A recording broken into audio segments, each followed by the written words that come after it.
the game spitter, y'all. Subscribe, like, share the video. I want to touch on the time when Gilly the Kid and Major Figures was supposed to sign with Rockefeller, and Gilly the Kid turned down the deal, which caused him to get blackballed and kicked out the industry, and he never recovered from that situation, right? And with Gilly, I think he was just too smart for his own good. He was too smart as far as like knowing what a contract's supposed to be, but he was naive of how the industry and politics play out. Like, so he wasn't smart in that lane, but he was smart as far as like reading contracts, knowing what he's supposed to get and stuff like that. And I think Gilly the Kid was too cocky. He was too cocky. Gilly the Kid wanted the best contract, but Major Figures and him didn't prove themselves. It's not like Major Figures and Gilly the Kid had buku hit records in a major catalog that'll force Jay-Z to give him 50%, or let's say 50 points, 40 points, whatever he wanted, right? He didn't prove himself. They had one song. They had other songs that was buzzing in the streets of Philly, but not worldwide, right? And see, I really want to speak on this because, yes, it's bad deals. It's bad deals out here, right? Or it's deals where they're going to get over on you.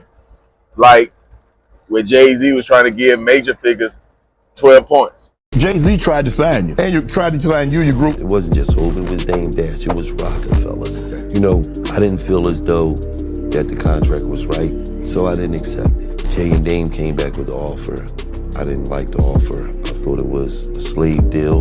I thought we would have to sell a quadrillion records to make some money, so I turned it down, and that was the situation. But what transpired after that? You know, some things were said about making it difficult for, Does that happen a lot? Yes. If you refuse to sign with someone, it's like, okay, you're done. You're not gonna work in this industry. It happens a lot in this game. The reality of it is that they can make it difficult for you. But sometimes you have to let certain labels get over on you so you can get to the next level. You have to let certain labels get over on you so you can get to the next level and you can prove yourself and build you a catalog. See, because sometimes, yeah, you can be smart as far as like not signing this deal, not signing that deal, but you need to sign with somebody, especially when you somebody like Gilly the Kid. And let me explain. See, the reason why I say Gilly the Kid made a major mistake. He was with Major Figures, but he made a major mistake. And he never recovered because of this right here. See, Gilly the Kid is not a hit maker. He's not a good songwriter. He kind of like how Game was when he came to Aftermath, meaning if you give him a beat and you give him the hook that's built in, he can give you the verse. But he can't make hooks and he's not a good songwriter. So with Gilly the Kid, if you give him the hook that's built in, some, yeah, that's us. Some, yeah, that's us. If you help him with the hook and the song format is already made up and all he got to do is put his 16 down, his 12 bars down, yeah, he'll deliver. But Gilly the Kid don't have good ad-libs. He don't make good bridges. He don't make good hooks. He just give you a verse. Kind of like a battle rapper. That's the same struggle that battle rappers be having, right? So Gilly didn't understand that he needed that big machine behind him. He needed that Rockefeller machine behind him. Because when it was time to go get the solo deal, he never made hit records. He never made street anthems. There's no street anthem Gilly the Kid song. The biggest street anthem song Gilly the Kid had was when he jacked the Cannon beat and dissed Lil Wayne on, because he was dissing Lil Wayne. He never made a record bigger than when he responded to Lil Wayne. He never made it. If I'm lying, y'all, Cuss me out in the comments and let it be known. What Gilly the Kid song you know? So, okay, you getting a deal with Jay-Z or somebody else, right? You finna sign a deal, and you not somebody like Gucci Mane. See, when Gucci Mane got blackballed, when the industry went on Young Jeezy's side and he got dropped by Big Cat, or he left Big Cat, you know, a lot of people ain't want to work with him because they wanted to work with Jeezy, and he was on his own, right? Gucci still had the artist structure where he can make hit records, he can make street anthems, he got good hooks, he got ad libs, and he got his own producer, his own sound. Same thing with 50 Cent. 50 Cent got blackballed by Irv Gotti and all them. He was supposed to be on songs with J-Lo. A lot of them songs that Ja Rule and Nas did with J-Lo and all them, J-Lo wanted 50 Cent to be on them songs. But Irv Gotti a blackballer. But 50 Cent had song format structure where he can deliver good bridges, good hooks, and he gonna outwork everybody dropping all the mixtapes. Because he learned how to write songs by Jam Master Jay. Jam Master Jay and them taught 50 how to write songs. Gilly the Kid, when he got blackballed, he didn't really step it up a notch and work real hard in the streets and make a whole bunch of mixtapes, and it's real good, and he outdo everybody in Philly. And yeah, he make his mixtape sound like albums. Yeah, he got other labels that want to sign him, but it still didn't work because Gilly don't got that touch. And Gilly not an artist. It's hard to package Gilly the Kid up and sell him and make buku money because you got to think, Gilly the Kid is not a trendsetter that'll make the world, maybe he was in Philly, but that'll make the world want to be like him. Don't nobody want to be like Gilly the Kid. So you'll lose on that. Gilly the Kid can't say, hey, wear these shoes, wear this outfit, and we copy it. We don't want to be like Gilly the Kid. We don't want to dress like Gilly the Kid. We don't want to talk like Gilly the Kid.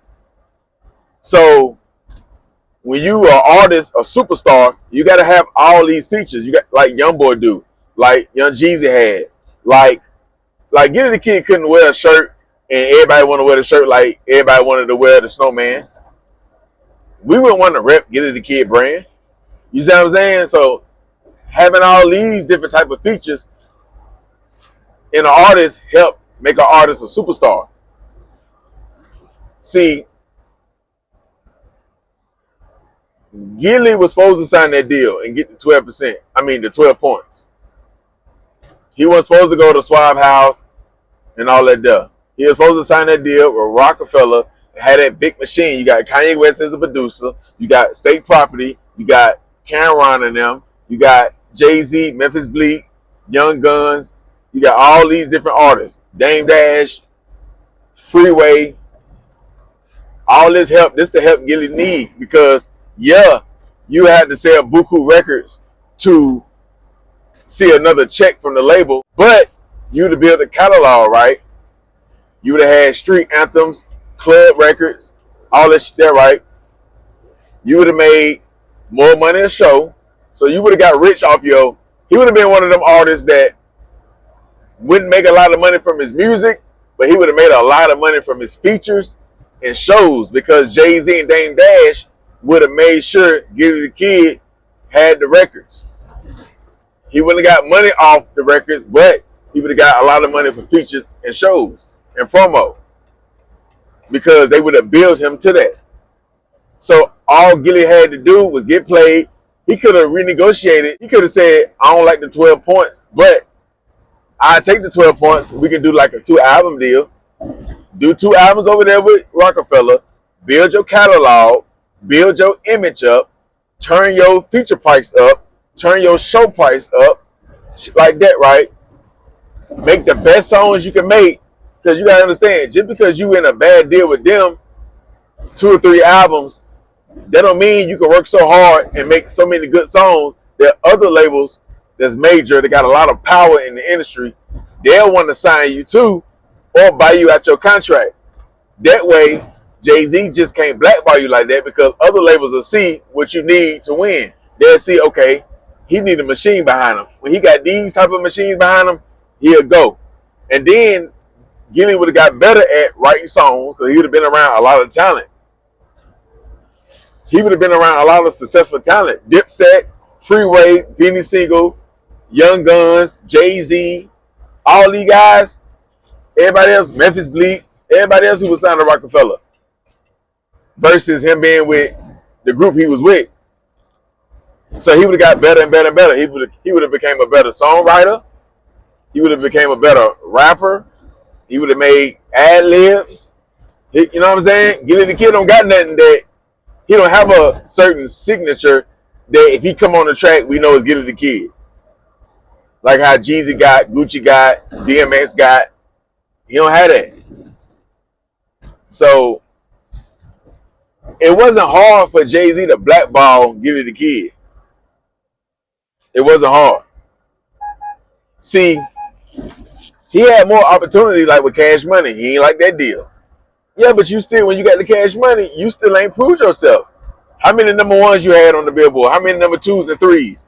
How many records you sold when you went to Cash Money? How many records you just sold? Did you ever go gold? Did you ever sell 1 million records? How much money you get in the show? How many shows you doing a week? How much merch you selling? How many singles you selling? But you want Birdman and Slim to give you 75%. You ain't proved yourself. You just feel like you good because you can rap and everybody in Philly pumping your head up. And you got Cosmic Kev boosting you up and you may have a record and all that stuff. Yeah, but you really not that hot. They was lying to you because if you still go in that studio and make them songs and the world don't jump on it, it don't matter who blackball you.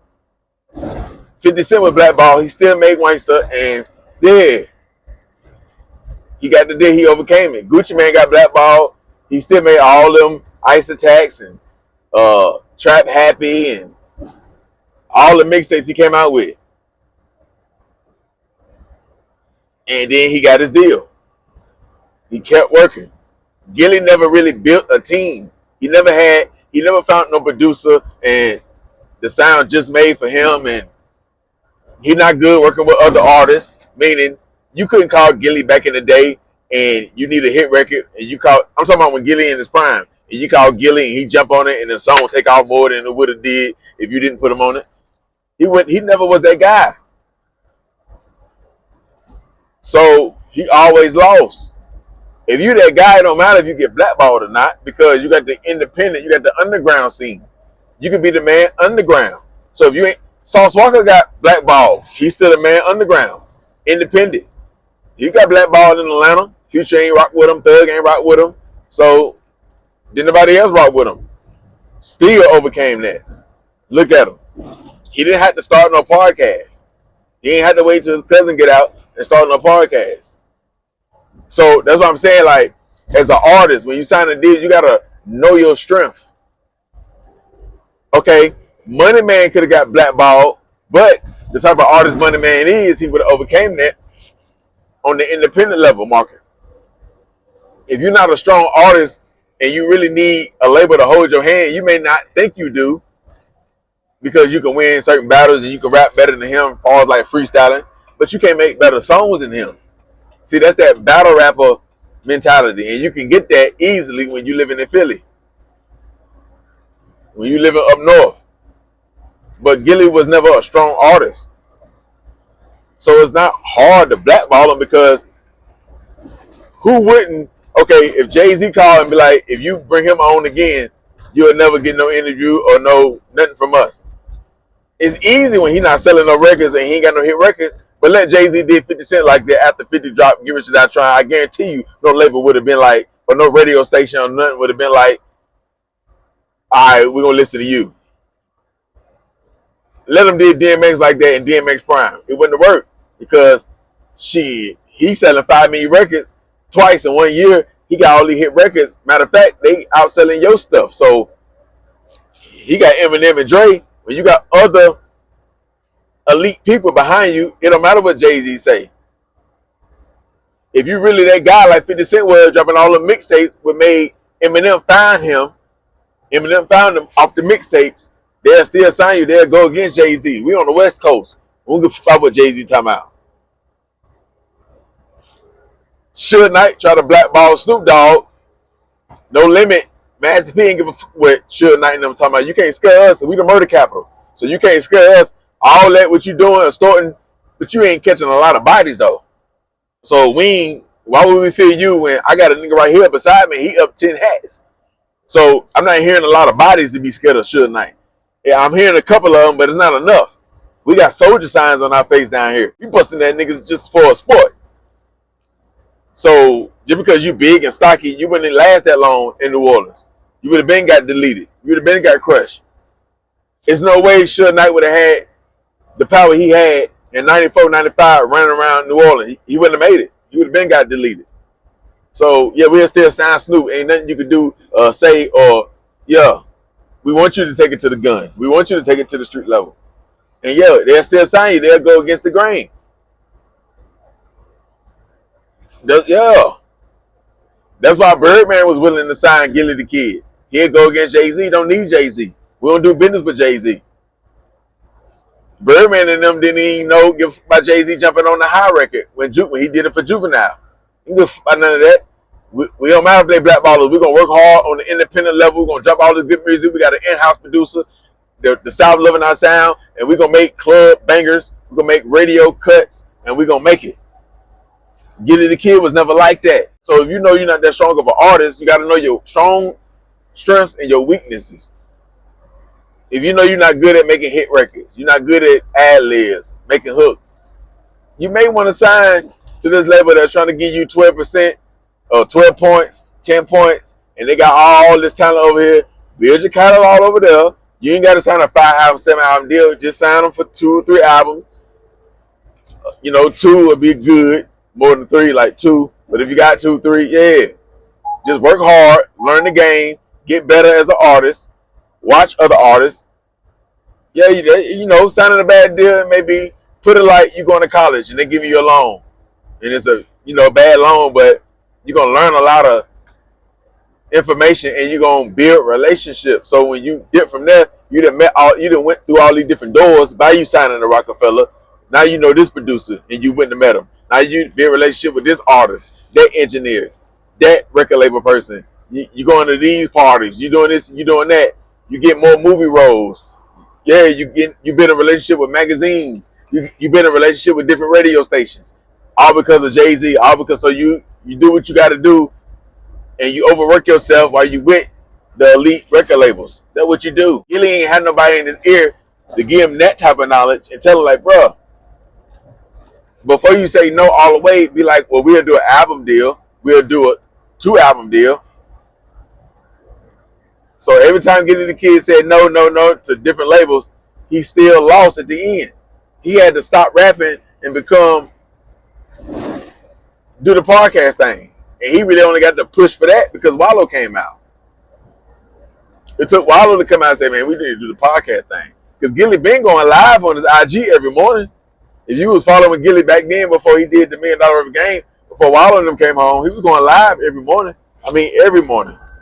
So he didn't even come up with that own idea by himself. He been saying $1 Million River Game though, but Gilly had to understand he always needed help. He always needed a team. Because when he tried to do shit on his own, it never take off on his own.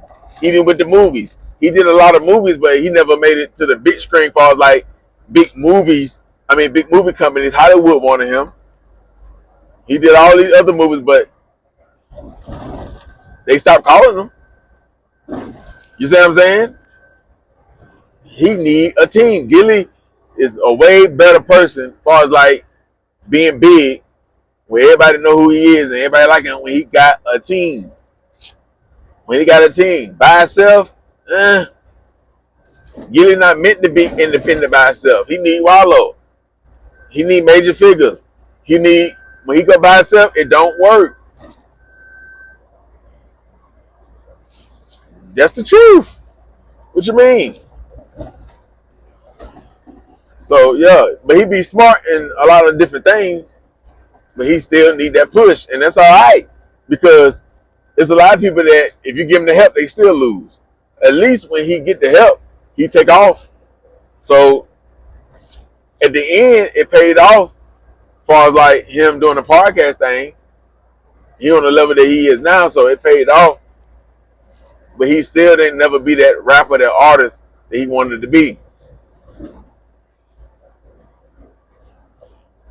But yeah, man, sometimes you can make a mistake. You go against the grain, you get blackballed. You can overcome the blackball, but if you're an artist like Gilly, you're done. You're finished. Because you think them bars that you spitting, you think that's all you need in this industry.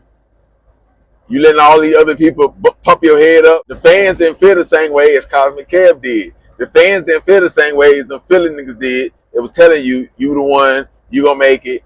The world didn't feel it. When we heard you, we like, we like this artist better. We like this, yeah. So it is what it is though, but that's my take on this conversation right here, man. Y'all drop the comments. Y'all let it be known. Follow me on IG, the_gang_spitter. Subscribe to my new channel, He Was With Him. That's He Was With Him. Yeah, go over there, subscribe, hit the like button. And donate to the channel, $the gang spitter on Cash App. Gone.